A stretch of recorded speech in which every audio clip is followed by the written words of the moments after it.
Mi hijo dejó embarazada a su exmaestra y lo negó. Ahora ella exige matrimonio o manutención. Pero los resultados del test de paternidad dejaron a todos sin palabras. Sé que no es habitual ventilar dramas familiares en redes sociales, pero sinceramente necesito una visión externa sobre la situación más absurda que he vivido.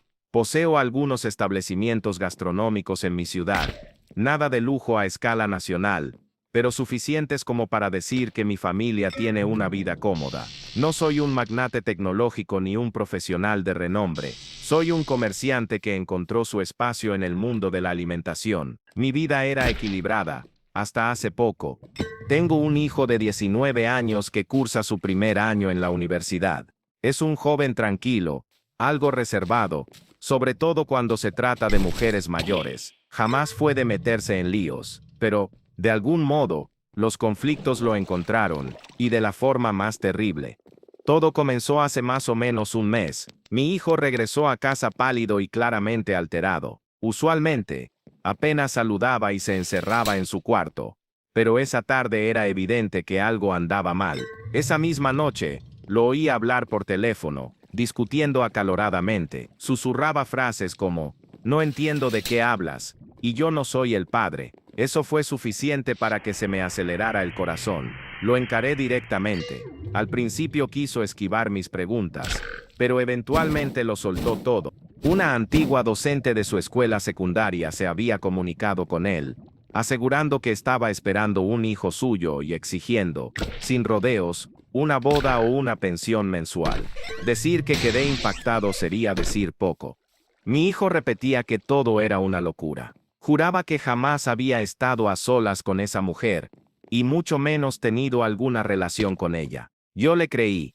Es brutalmente sincero y no es del tipo que se relacionaría con alguien casi 10 años mayor, menos aún con una educadora. Aún así, escuchar la palabra embarazada en conexión con mi hijo adolescente me dejó intranquilo. Le pregunté si existía la mínima posibilidad de que hubiera cometido una imprudencia después de cumplir los 18 o quizás en alguna fiesta, pero él lo negó una y otra vez. Papá, jamás pasó algo así. La mujer en cuestión había sido suplente en su colegio durante un corto periodo en su último año escolar. Ya eso generaba sospechas. Ella parecía tener casi 30 años, lo que volvía todo aún más extraño y confuso. Unos días después, la docente, a la que llamaré simplemente la profesora, apareció en la puerta de nuestra casa. Era sábado por la mañana, y yo estaba organizando los papeles del restaurante en la cocina. Mi hijo aún dormía en el piso de arriba. Sonó el timbre. Cuando abrí, ahí estaba, de brazos cruzados, mirada furiosa. Quería hablar con mi hijo. Le pedí, con la mayor cortesía posible, que se calmara y explicara su motivo. Pero en lugar de dialogar, estalló. Comenzó a gritar que mi hijo había destruido su vida, y que debíamos asumir la responsabilidad como hombres. Luego soltó una amenaza absurda. O se casaba con ella, o le pagábamos una elevada suma mensual como manutención. La parte del matrimonio me dejó perplejo.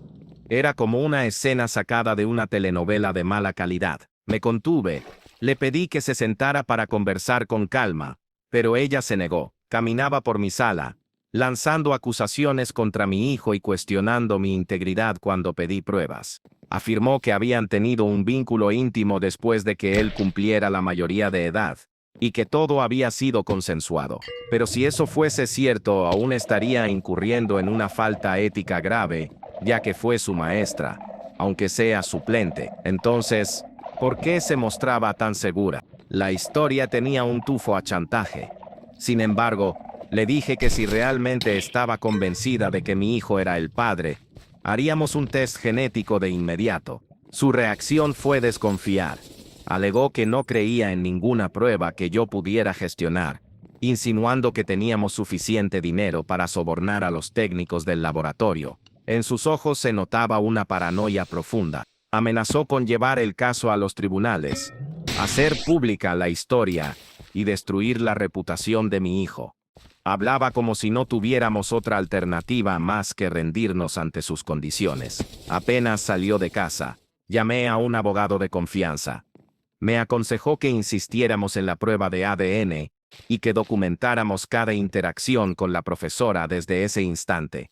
Las batallas legales pueden ser pantanosas, pero teníamos que defendernos. Cuando mi esposa, la madre de mi hijo, se enteró, entró en cólera. Ella, que siempre ha sido la más sensata en casa, estaba lista para confrontar a la mujer directamente. Logré calmarla explicando que todo debía resolverse por las vías adecuadas. Mientras tanto, la profesora no paraba de acosarnos con mensajes, algunos con amenazas, otros con súplicas. A veces quería llegar a un acuerdo económico amistoso, otras exigía casarse cuanto antes. Su comportamiento era errático, afirmaba tener 5 meses de gestación, pero sus fechas no cuadraban, y su versión de los hechos cambiaba cada vez que hablaba. Actualización 1. Solicité al director de la antigua escuela de mi hijo cualquier tipo de documento que confirmara los días en los que la profesora trabajó como suplente. Por suerte, accedió a colaborar y nos entregó archivos oficiales donde figuraban las clases que ella realmente cubrió. Resultó que apenas estuvo allí unas 6 semanas. Además, según los registros, ni siquiera había tenido asignación directa en las materias de mi hijo. Eso nos dio cierto alivio. Sin embargo, no podíamos descartar por completo que hubiesen coincidido en algún momento fuera del ámbito escolar, como ella sugería. Por eso, seguimos indagando. Un compañero cercano de mi hijo nos comentó que no existía forma alguna de que se hubiera encontrado con esa mujer durante el fin de semana que ella aseguraba que ocurrió el supuesto encuentro. Mi hijo estaba en otra ciudad, participando en un campeonato de fútbol. Jugaba como mediocampista, y era bastante talentoso en la secundaria. Teníamos fotos, publicaciones etiquetadas, y toda clase de pruebas en redes sociales que demostraban su presencia en ese torneo. Cuanto más escarbábamos, más evidente se volvía que su relato estaba lleno de inconsistencias. Después de varias negociaciones entre abogados, conseguimos programar la prueba genética. Mi abogado insistió en que debía realizarse en un laboratorio prestigioso y avalado por el sistema judicial, para evitar cualquier sospecha de manipulación. Aún así, la profesora no dejaba de insinuar que un buen pago podría hacer que toda esta historia desapareciera. Me negué en seco. Mi hijo empezó a mostrar señales de agotamiento. Tenía ojeras marcadas, revisaba su celular con ansiedad, y apenas comía. Me dolía profundamente verlo así. Le dije con firmeza, vamos a salir de esto y vas a demostrar que sos inocente. Asintió en silencio, con una mezcla de alivio y temor en la mirada. El día de la cita en el laboratorio llegó.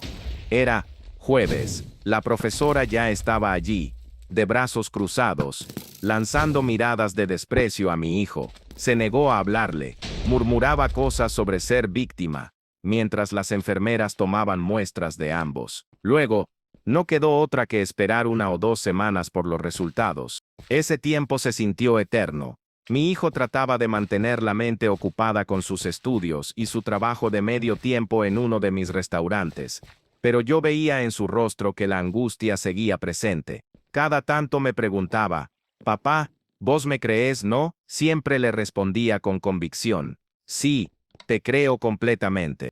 La profesora por su parte no cesaba de enviar mensajes. Algunos eran amenazas, otros eran intentos de chantaje emocional. Llegó a decir que divulgaría todo en los medios locales, que haría pública la historia de cómo supuestamente estábamos encubriendo un escándalo. Incluso amenazó con plantarse frente a mi restaurante con un cartel que dijera, «Este lugar protege a padres irresponsables». La audacia de esa mujer era desconcertante. Guardé cada mensaje, cada audio, cada intento de presión. Se los entregué al abogado, que no disimulaba su entusiasmo al ver cómo se fortalecía nuestro potencial caso por difamación. Una noche cualquiera, recibí una llamada de un número desconocido. Al contestar, una voz masculina gritó, «Deja de arruinarle la vida a la profesora. Te vas a arrepentir si no cooperas». Pregunté quién era, y lo único que hizo fue insultarme y colgar. No sentí miedo, pero sí una profunda indignación. Estaba claro que ella estaba involucrando a terceros para asustarnos. Mi esposa quiso denunciar el hecho de inmediato, pero el abogado recomendó esperar hasta tener los resultados de la prueba. Con eso como respaldo, dijo, podremos actuar con fundamentos ante la justicia por acoso o extorsión. Cuando finalmente llegó el día en que estarían listos los resultados del test de paternidad, me invadió una mezcla extraña de calma y tensión. Habíamos reunido pruebas sólidas, testimonios, registros escolares, evidencia digital. Estaba absolutamente convencido de la inocencia de mi hijo. Entonces sonó mi celular. Era el abogado. Su tono era serio. Necesito que vengas a la oficina. Es urgente. Mi piel se erizó. Algo no encajaba. Cuando llegué, mi hijo ya estaba allí, sentado pálido, visiblemente tembloroso. Mi esposa estaba a su lado, los brazos cruzados, respirando agitadamente, como si contuviera una explosión. El abogado estaba serio. Sobre el escritorio un sobre cerrado. Lo empujó hacia mí con una mirada difícil de leer. Dijo simplemente, los resultados están aquí, y confirman que él es el padre.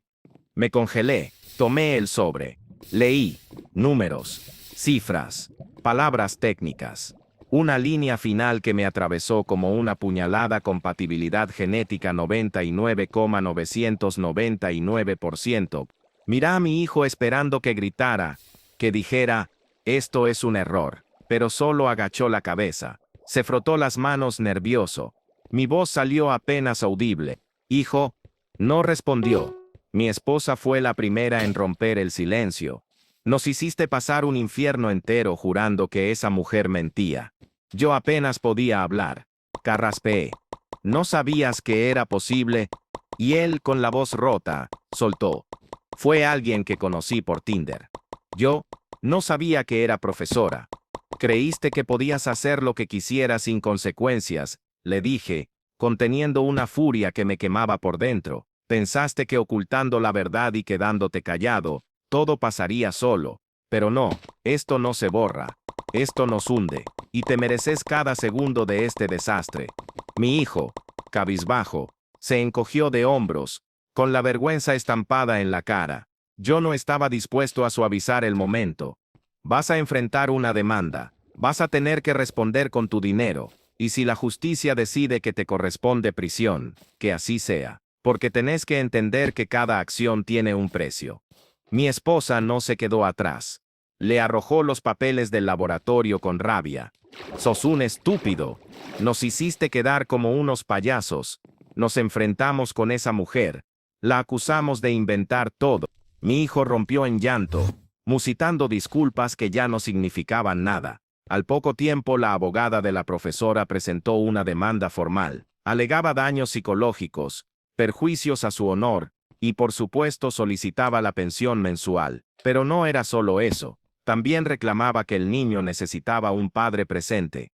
Fuimos a juicio. Ver a esa mujer frente al juez, derramando lágrimas, fue un suplicio. Mi hijo, a mi lado, no emitía palabra. Parecía un fantasma, una sombra de sí mismo.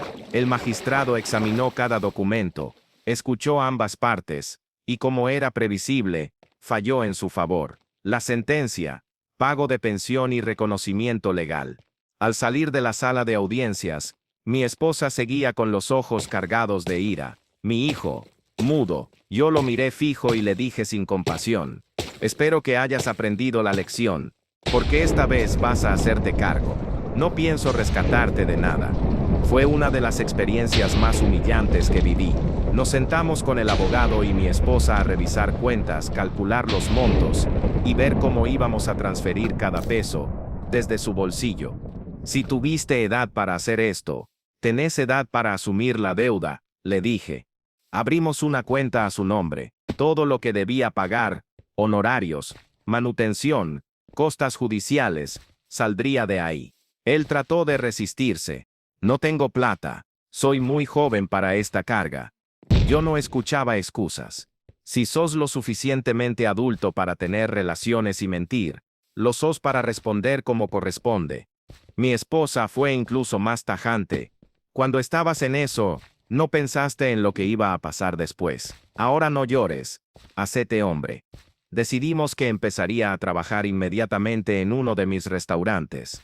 Nada de privilegios ni turnos cómodos. Turnos dobles, jornadas largas, sin trato especial. Lavaba platos, limpiaba baños, atendía clientes maleducados. Si quería comer, lo pagaba. Si necesitaba algo, se lo ganaba.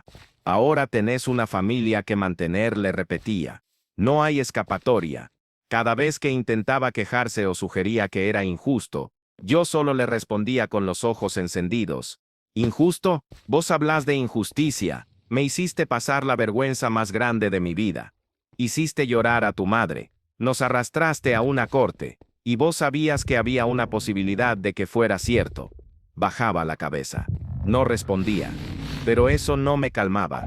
Nos mentiste en la cara. Nos hiciste gritarle a esa mujer que era una mentirosa. La destrozamos.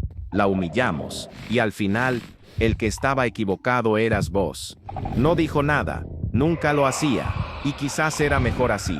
Al principio, intentó esquivar su responsabilidad. Retrasaba pagos. Decía que no podía juntar dinero, que vivir así era muy duro. Pero cada vez que quería escapar, ahí estábamos mi esposa y yo para recordarle la realidad. Si no pagás, vas preso. Punto. Aprendió rápido que el mundo no tiene piedad. Pero lo que más me dolía no era el dinero, era la traición. Yo había creído en él al 100%. Me planté frente a un juez, a nuestros amigos, a conocidos, diciendo que mi hijo era inocente, con convicción, con orgullo, y todo fue mentira. Eso duele más que cualquier golpe. Pasé noches enteras mirando el techo, preguntándome dónde fallamos. ¿Cómo un chico criado con valores, en un hogar presente, puede mentir así? Puede mirar a sus padres a los ojos y destruir su confianza. Mi esposa trataba de consolarme. Decía que estaba madurando, que estaba aprendiendo, pero yo veía en sus ojos la misma desilusión que me carcomía.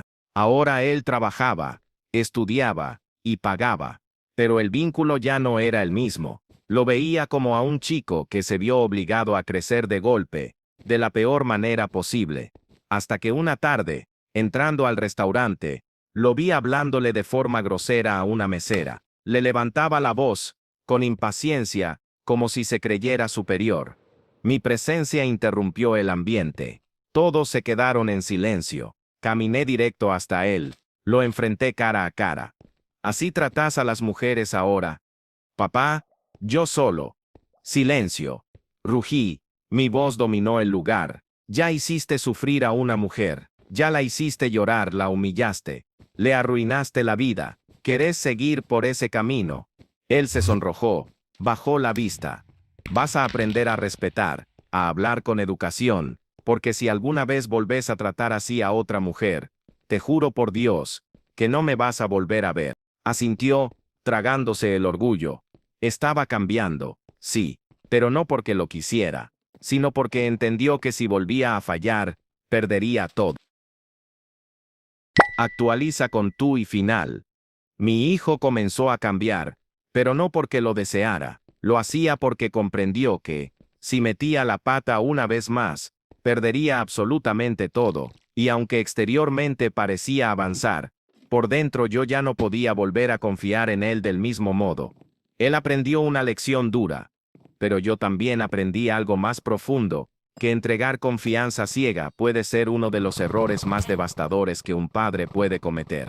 Desde entonces, cumplía con sus responsabilidades, pagaba su parte, trabajaba, estudiaba, mantenía la rutina sin quejarse tanto. Pero el vínculo que existía antes entre nosotros se había roto. Donde antes había afecto, ahora solo quedaba una distancia silenciosa. Yo lo miraba y ya no veía a mi hijo de antes.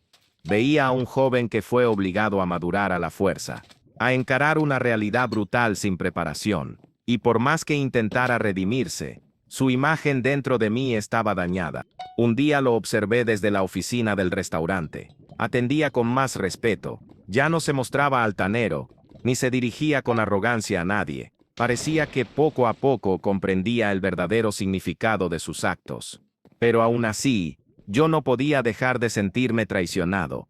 Todas las noches, al apagar las luces del local, me quedaba solo, repasando lo ocurrido. Me preguntaba, ¿cómo era posible? ¿Cómo alguien a quien criamos con principios, rodeado de amor, pudo mentirnos así? Mi esposa intentaba reconfortarme. Él está cambiando, de verdad. Va a ser mejor persona, me decía. Pero sus palabras no borraban la herida, porque cada vez que recordaba cómo me había parado frente a un juez, a mi abogado, a mis vecinos, diciendo con firmeza que mi hijo era inocente, sentía una puñalada en el alma. Yo creí en él, aposté todo, defendí su nombre con orgullo, y él me mintió. Peor que una traición, peor que un disparo, porque una bala es rápida. Esto fue como una herida lenta, una que no cicatriza. Dormía mal, me levantaba sobresaltado. Miraba el techo preguntándome, ¿en qué fallamos? Una noche mientras cerraba caja, mi esposa me abrazó por la espalda. Sé que duele, pero esto también va a pasar. No respondí, no tenía palabras. Mi hijo seguía cumpliendo, pagaba puntualmente la pensión, trabajaba turnos duros, estudiaba sin reprochar, pero yo sabía que no lo hacía por convicción, lo hacía porque entendía que estaba vigilado, que si caía otra vez, se quedaría solo. Y eso era lo que más me golpeaba. Ya no confiaba en él, no podía. No quería que me hablara de sus emociones. No quería ver sus esfuerzos como actos nobles, porque cada día me recordaba que la persona en quien más confié me había dado la espalda.